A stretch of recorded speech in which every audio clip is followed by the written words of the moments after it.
মিনা, এই মিনা, কই গেলি রে? এদিকে আয়। নিশ্চয়ই এতক্ষণ পড়ে পড়ে ঘুমাচ্ছিস। বাইরে আয় তাড়াতাড়ি। মামি, তুমি আমাকে ডাকছো? আমার শরীরটা খুব খারাপ, তাই একটু শুয়েছিলাম।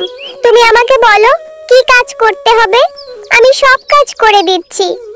হ্যাঁ, তাই তো, পড়ে পড়ে ঘুমোবি আর এদিকে আমার সংসারের কাজ কে করবে? তোর মরা মা এসে করবে।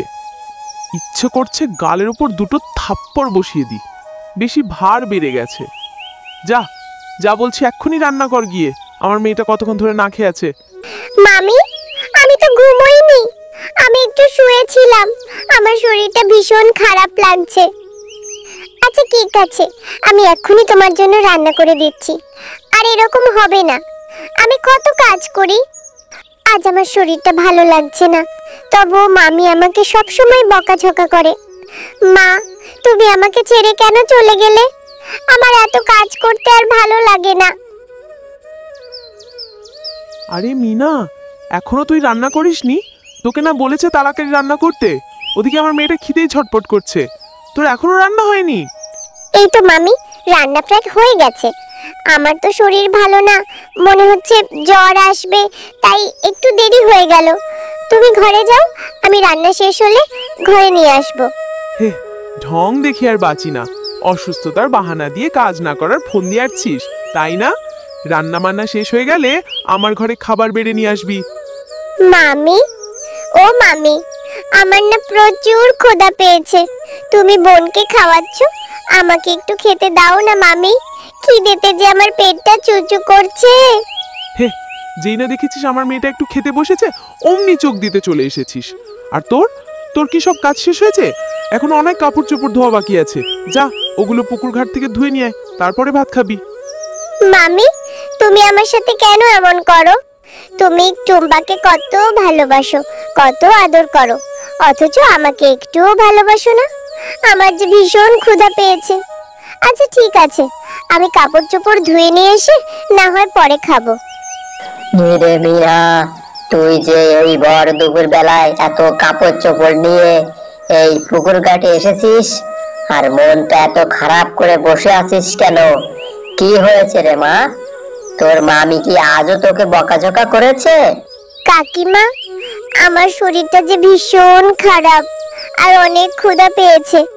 আমি মামিকে বললাম যে আমাকে একটু খেতে দেওয়ার জন্য, কিন্তু মামি আমাকে খেতে দিল না। বলল আগেই কাপড় চোপড়গুলো ধুয়ে নিয়ে আয়। এই জন্যই তো এখানে এসে বসে আছি। আর যদি আমার মা বেঁচে থাকতো, তাহলে কখনো আমার সাথে এমন হতো না, আর আমাকে অনেক ভালোবাসতো। হ্যাঁ রে মিনা, তুই ঠিকই বলেছিস। কি করবি রে মা, ছোটবেলায় তোর মা কতই না আদর করতো তোকে। তোর মা যদি আজ থাকতো, তাহলে এই দুঃখগুলো তোকে আর সহ্য করতে হতো না। আর তাছাড়া মামের বাড়ি থাকিস, কি আর করবি বল? একটু তো সহ্য করে নিতেই হবে। তুই তোর মামাকে এই বিষয়টা জানা। মামা, ও মামা, তুমি তো আমাকে ভুলেই গেছো। কোনো খোঁজ খবর রাখো না, আমি কেমন আছি সেটাও জানো না। তুমি জানো মামা, মামি আমাকে সব সময় বকাঝকা করে। আমি কালো বলে আমাকে সব সময় অবহেলা করে।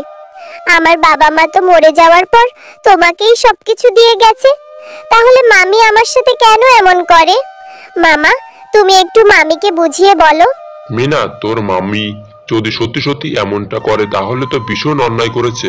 তোর বাবা মা মারা যাওয়ার পর তোর সমস্ত দায়িত্ব আমি নিয়েছি। আমি আজই তোর মামির সাথে কথা বলবো, আর তোকে নিয়ে কিনা পরিশ্রম করাচ্ছে। আচ্ছা মামা, তুমি মামিকে বকো না। মামিকে বকলে মামি কিন্তু আমাকে মারবে। আমি বরং এখন টুম্পার সাথে গিয়ে খেলা করি। টুম্পা, বাহ, তুই কি লেখাপড়া করছিস? জানিস, আমারও না খুব লেখাপড়া করতে ইচ্ছে করে। আর ইচ্ছে হয় যে লেখাপড়া করে বড় একটা ডাক্তার হব। আর যদি আমার বাবা মা বেঁচে থাকতো, তাহলে আমি লেখাপড়া করতে পারতাম। আচ্ছা মিনা, আমি মাকে বলবো, মা তোকেও স্কুলে ভর্তি করে দিবে, তারপর আমরা দুজন মিলে একসাথে স্কুল যাব। এই কি মিনা, তুই আমার মেয়ের কাছে কি করছিস? আমার মেয়ে লেখাপড়া করছে, আর তুই কিনা ওর লেখাপড়া নষ্ট করতে এসেছিস? আর তাছাড়া তোর এই কালো চেহারা নিয়ে আমার মেয়ের সামনে আসবি না, আর আমার মেয়ের সাথে খেলাও করবি না। তোর সাথে খেলা করলে আমার মেয়েটা কালো হয়ে যাবে। মামি, তুমি সবসময় আমার সাথে এমন করো কেন? আমি কি নিজে নিজে কালো হয়েছি নাকি? আল্লাহই তো আমাকে কালো বানিয়েছে।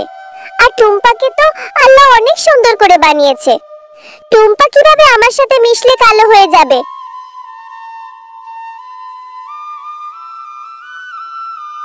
মম্মি, তুমি আমার ভাগ্নিকে কি সব সময় কাজ করাও? ওর বাবা মা মারা যাওয়ার পর আমরাই ওর দায়িত্ব নিয়েছি, আর ওর বাবা মার কিছু হলে টাকা পয়সা সম্পত্তি সব তো আমরাই ভোগ করছি। তারপরে তুমি আমার ভাগ্নিটার সাথে এমন করছো? ওকে তো বড় করা, লালন পালন করা দায়িত্ব আমাদের। আর এর পরেও থেকে যদি তুমি ভাগ্নির সাথে এমন আচরণ করো, তোমাকে আমি আমার বাড়ি থেকে বের করে দেবো। নিশ্চয়ই তোমাকে মিনা নালিশ করেছে। আমি তো মিনাকে দিয়ে একটা কাজও করাই না। হাজার কষ্ট হলেও সব কাজ নিজে নিজে করি। আর ও তো বাচ্চা মানুষ, কি না কি বলতে কি বলে ফেলেছে, তার জন্য তুমি আমার সাথে এভাবে কথা বলছো। আরে মিনা, তুই নাকি আমার নামে তোর মামার কাছে নালিশ করেছিস। আমি নাকি তোকে দিয়ে বাড়ির সমস্ত কাজ করাই? আজকে তোরে আমি নালিশ করে বের করে ফেলবো।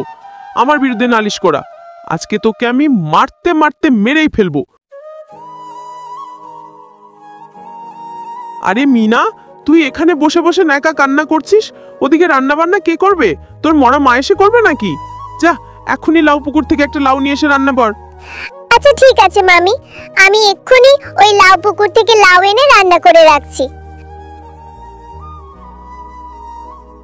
মা, তুমি আমাকে রেখে কেন চলে গেলে? তুমি যাওয়ার সময় আমাকে নিয়ে গেলে না কেন? আজ আমি কালো বলে সবাই আমাকে কত অবহেলা করে। মিনা, তুমি রোজ এখানে এসে কান্না করো? তুমি কালো বলে তোমাকে সবাই অবহেলা করে, আমি সব জানি। এই নাও, আমি তোমাকে জাদু করে ফর্সা করে দিলাম। এখন থেকে তোমাকে আর কেউ অপমান করবে না। আর এই নাও, পুকুরে জাদুর সাবান গাছ দিলাম। এই সাবানগুলো বাজারে বিক্রি করে তুমি ভালোভাবেই চলতে পারবে। আর এই সাবানগুলো যে ব্যবহার করবে তার গায়ের রং ফর্সা হয়ে যাবে। তোমাকে অনেক ধন্যবাদ জাদুর লাউ, তুমি তো দেখছি আমাকে সত্যি সত্যি ফর্সা করে দিয়েছো। হ্যালো বন্ধুরা, গল্পটি যদি ভালো লেগে থাকে চ্যানেলটিকে সাবস্ক্রাইব করে দাও এবং পাশে থাকা বেল আইকনটিতে প্রেস করে দেও। আর প্রতি সপ্তাহে নতুন নতুন ভিডিও দেখার জন্য আমাদের পাশেই থেকো। ধন্যবাদ।